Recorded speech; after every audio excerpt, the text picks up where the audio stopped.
Hello everyone मु रवि कुमार आपण माने देखुचंती लेटेस्ट इन्फो तो चलंतु जानिबा आजिकार लेटेस्ट इन्फॉर्मेशन कौन अछि।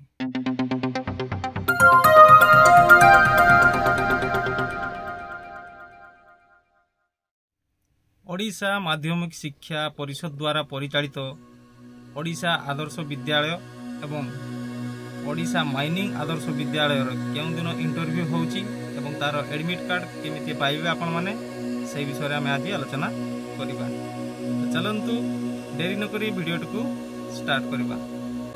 ओडिशा माध्यमिक शिक्षा परिषद बोर्ड द्वारा परिचालित ओडिशा आदर्श विद्यालय एवं ओडिशा माइनिंग आदर्श विद्यालय प्रवेशिका परीक्षा आसंता मार्च 5 तारिख रे अनुष्ठित हेबो।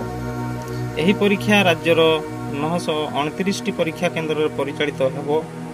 एही परीक्षा पई नाम पंजीकरण करिथिबा परीक्षार्थी को admit card board website www.bscodisha.ac.in रे छड़ा जाइछि।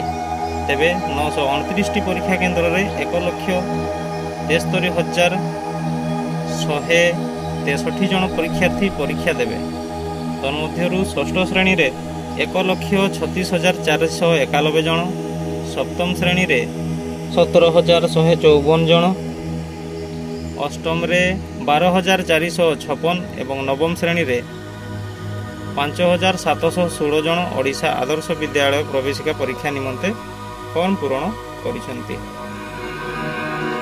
सेही भली ओडिशा माइनिंग आदर्श विद्यालय प्रवेशिका परीक्षा निमंते षष्ठ श्रेणी रे 1,346 जन परीक्षार्थी रहिसेंती। बोर्ड वेबसाइट रु परीक्षार्थी माने एडमिट कार्ड डाउनलोड करि पारिबे बोली उपसभापति डॉक्टर निहार रंजन महांती सूचना देइछंती।